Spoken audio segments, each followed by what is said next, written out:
So how about what tangible outcomes have you seen from small and medium-sized businesses? What have you seen them achieve by working with you as a vCIO? So I have several stories to share, but there's a few that I'm particularly proud of, and I like to share them with you now. So I walked into this was a software company in Massachusetts, and they were in the process of being acquired. So I walked in there and I saw the lead developer in the server room rebooting servers, applying Windows patches. So I was on my way to the meeting with the CEO. So we sat down and I said, "So your lead developer is managing your environment?" He goes, "Oh yeah, it's his development environment. We let him manage it." So the next thing we did was start talking about that's really not a good use of your resources.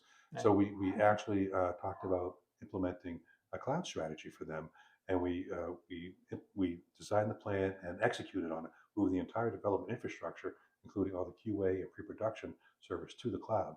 So when the company was actually acquired, it was a feather in the cap that they had a fully cloud development infrastructure in place. Wow. So that was pretty cool. That's great. There was another company I worked with, a publicly traded company out of Salem, New Hampshire. They had 28 locations in the U.S. and Mexico, Wow. and we saved them $600,000 on their telecommunications budget. Wow. That was including their Ethernet VPN, their teleconferencing, and all their mobile solutions, which is like a 40% savings on their spend. And that Uh, was good redundancies that you uncovered, or that was we. I brought in some people who did an analysis. We ended up we aggregated all the communication services of the one vendor uh, because they had 28 offices and they had probably 4 or 5 vendors for each one. So it was quite a project. It took like a year to get to the bottom, but it was well worth the investment and time wow. to get there. And then currently, I'm working with a client on optimizing and streamlining their environment.